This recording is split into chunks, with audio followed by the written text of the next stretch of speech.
প্রিয় দর্শক, স্বাগতম কক্সবাজারের কলাতলী সমুদ্র সৈকত থেকে। আপনারা দেখছেন কক্সবাজারের এই মুহূর্তে কলাতলী সৈকতের দৃশ্য। কলাতলী সৈকতে এই মুহূর্তে কিন্তু আপনারা অসংখ্য পর্যটক দেখা যাচ্ছে। আপনারা সেই দৃশ্যগুলো দেখতে পাচ্ছেন কক্সবাজারে কি পরিমাণ এই মুহূর্তে পর্যটক রয়েছে এবং পর্যটক এসেছে। আজ 21শে ফেব্রুয়ারি আন্তর্জাতিক মাতৃভাষা দিবস। আর এই দিবসকে কেন্দ্র করে মানুষ উপচে পড়া ভিড় এই সমুদ্র সৈকতে।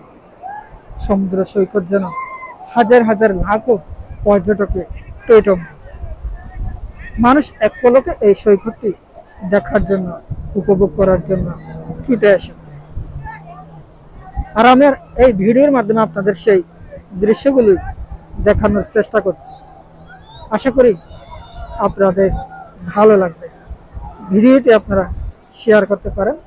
যারা এই মুহূর্তে এই ভিডিওটি দেখছেন, আপনাদেরকে জানাই, সকলকে একটি অনুরোধ, আপনারা ভিডিওটি শেয়ার করবেন যেন প্রতিটি মানুষই উপভোগ করতে পারে এই সৈকতের দৃশ্যগুলো।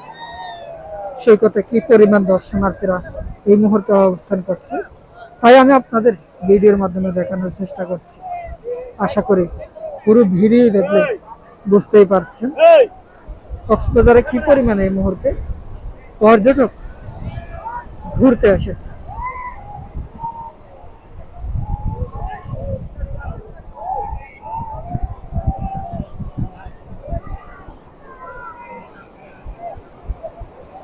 বিশ্বের দীর্ঘতম সমুদ্র সৈকত এই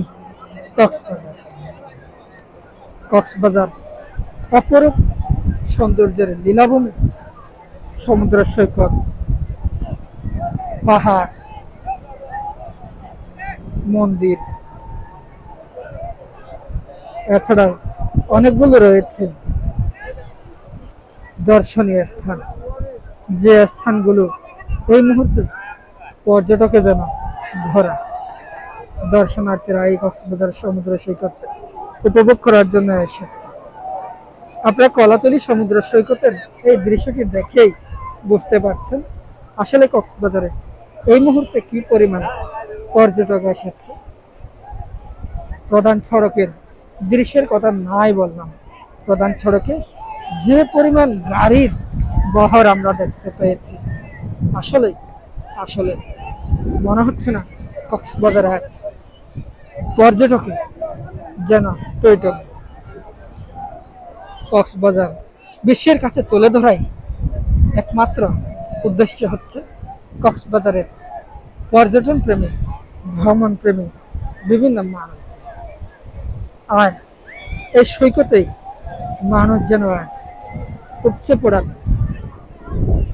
আপনারা এই দৃশ্যগুলো আসলে দেখলেই বুঝতে পারছেন এবং এই মুহূর্তে কি পরিমাণ দর্শক কক্সবাজারে এসেছে। পর্যটকে ভরা আজ কক্সবাজারের এই সৈকত নগরী, বিশ্বের দীর্ঘতম সমুদ্র সৈকত।